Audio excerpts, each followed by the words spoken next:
ഈ സ്നോഫ്ലെക്സ് എങ്ങനെയുണ്ട്? അടിപൊളിയായിട്ടില്ലേ? അപ്പൊ നമുക്കിത് ഉണ്ടാക്കുന്നത് കാണാം. അതിനായിട്ട് A4 സൈസിലൊരു കളർ പേപ്പർ മതി. ആദ്യം ആ പേപ്പർ നീളത്തില് 3ആയിട്ട് ഇതുപോലെ മടക്കിയെടുക്കണം. അതിനുശേഷം 2ആയിട്ട് മടക്കാം.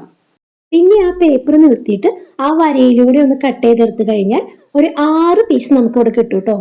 ഇനി അതിൽ നിന്ന് ഒരു പീസ് എടുത്തിട്ട് 2ആയിട്ട് മടക്കി അത് നിവർത്തിയിട്ട് വീണ്ടും ഈ കാണിക്കുന്ന പോലെ മടക്കി മടക്കി എടുക്കണം കേട്ടോ. ഒരു 3 മടക്ക് മടക്കിയിട്ട് അത് നിവർത്തിയെടുക്കാം. അപ്പൊ നമുക്ക് ഇതേപോലെ ചെറുതായിട്ടൊരു ചെറിയ പീസുകൾ കിട്ടും. അതിനി ഒരു സിക്സാക്ക് രീതിയിൽ അങ്ങോട്ടും ഇങ്ങോട്ടും നമുക്ക് ഇങ്ങനെ മടക്കി ഈ പേപ്പർ ഫുള്ള് അതുപോലെ മടക്കിയെടുക്കണം കേട്ടോ. ഈ സിക്സാക്ക് പോലെ മടക്കാനായിട്ട് കറക്റ്റ് അളവ് കിട്ടാൻ വേണ്ടിയിട്ടാണ് നമ്മൾ അങ്ങനെ ചെയ്തത്. പിന്നെ അത് നിവർത്തിയിട്ട് ആദ്യം മടക്കിയ പോലെ 2ആയിട്ട് മടക്കണം. അത് കഴിഞ്ഞിട്ട് അതിൽ നിന്ന് ഫസ്റ്റ് ഒരു പീസ് ഇതുപോലെ കട്ട് ചെയ്ത് കളയണം കേട്ടോ. ഇനി ഒരു പെൻസിൽ എടുത്തിട്ട് മുകളിൽ നിന്ന് അടിയിലേക്ക് ഇതുപോലെ കുത്തിട്ട് കൊടുക്കാം. ഈ വീഡിയോയിൽ കാണുന്നത് പോലെ ശ്രദ്ധിച്ച് ചെയ്താൽ മതി. പിന്നെ ഒരു V ഷേപ്പിൽ നമുക്ക് ഇങ്ങനെ എന്തെങ്കിലും ഒരു വെച്ചിട്ട് ഒന്ന് വരച്ചു കൊടുക്കാം. അതിനുശേഷം നമുക്കൊന്ന് കട്ട് ചെയ്തെടുക്കാം കേട്ടോ. ഇനി അത് നിവർത്തിയെടുത്തിട്ട് ആ മടക്കുകളൊന്ന് മുകളിലേക്ക് കറക്റ്റായിട്ടൊന്ന് മടക്കി കൊടുക്കണം.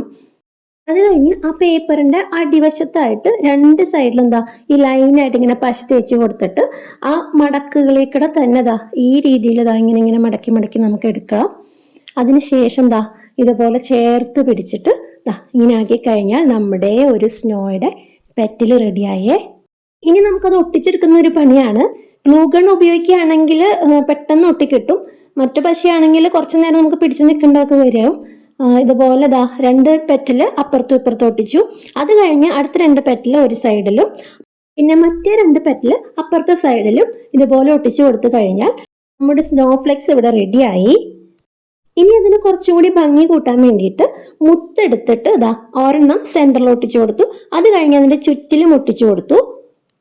പിന്നെ നമ്മുടെ സ്നോഫ്ലെക്സിന്റെ ഏറ്റവും നീളം കൂടിയ ആ പെറ്റലിന്റെ നടുക്കായിട്ട് ഓരോ മുത്തും കൂടി ഒട്ടിച്ചു കൊടുത്തു കഴിഞ്ഞാൽ നല്ല ഭംഗിയിൽ അത് കിട്ടും കേട്ടോ. അപ്പൊ എങ്ങനെയുണ്ട്? സംഭവം കിട്ടിയിട്ടില്ലേ? അപ്പൊ വേഗം ഒരു ലൈക്ക് അടിച്ചോ. പിന്നെ സബ്സ്ക്രൈബ് ചെയ്യാത്തവര് വേഗം സബ്സ്ക്രൈബ് ചെയ്തോ. പിന്നെ ഫ്രണ്ട്സിനും റിലേറ്റീവ്സിനും ഒക്കെ ഒന്ന് ഷെയർ ചെയ്ത് കൊടുക്കണേ. പിന്നെ നമുക്കിത് ക്രിസ്മസ് ട്രീയിൽ തൂക്കി കൊടുക്കാനായിട്ടുള്ള ഒരു ഉഗ്രൻ ഐറ്റം തന്നെയാട്ടോ. ഇതൊരു 5-6 ഉണ്ടാക്കിയിട്ട് ക്രിസ്മസ് ട്രീയിൽ തൂക്കി കഴിഞ്ഞാൽ നല്ല ഭംഗിയായിരിക്കും കാണാനായിട്ട്. അപ്പൊ പിന്നെ ബൈ.